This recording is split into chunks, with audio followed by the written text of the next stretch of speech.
Good afternoon, everybody. This is Kevin Pollock back with Emerging Revolutionary War here in Shepherdstown, West Virginia, commemorating the 250th anniversary of the start of the BeeLine March.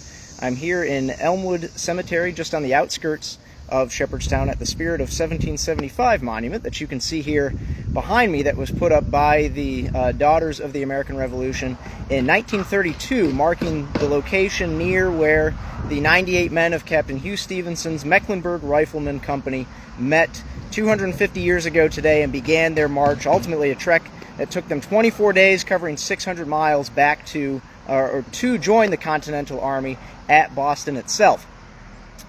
Stevenson's men, when they had gathered at Morgan Spring earlier for that patriotic barbecue I talked about in the last video on June 10th of 1775, vowed that any of the men who survived and were alive 50 years later would come back and remember and memorialize what they had done as part of what became known as the BeeLine March. And I talked about at Morgan's Grove. There are a few markers talking about it, but this is probably the most prominent.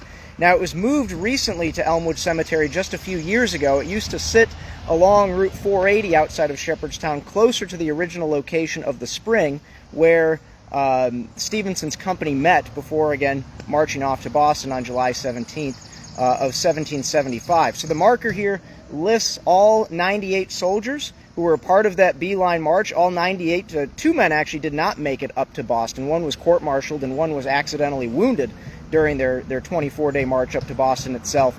But the monument lists the names of all of the soldiers and all the riflemen who made their way up to Boston as part of the BeeLine March itself. Now, getting back to wrap up the story, as I mentioned, 50 years from the date of the gathering at Morgan Spring, the veterans themselves decided that they wanted to come back and memorialize the event. By that time, out of the 98 men who began the BeeLine March 250 years ago today, there are only 5 who were still alive, and only 2 of them could actually make the 50th anniversary of the BeeLine March itself.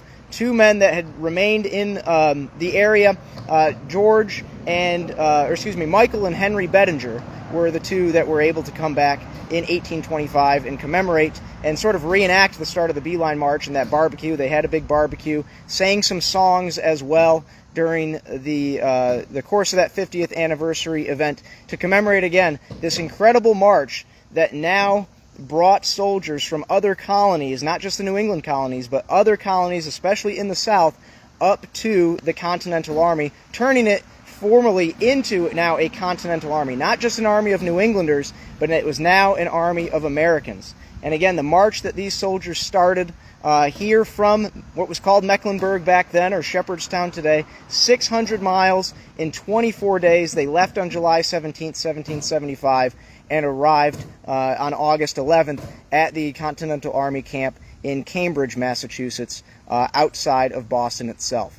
So stay tuned to our Facebook page and our website, emergingrevolutionarywar.org, as well as our YouTube channel. We post plenty of videos, plenty of content as well, talking about and bringing you real-time coverage of the 250th anniversary, or of events of the American Revolution and the Revolutionary War as they took place 250 years ago today. So like our channel, follow our blog, subscribe to our channel, like our Facebook page as well.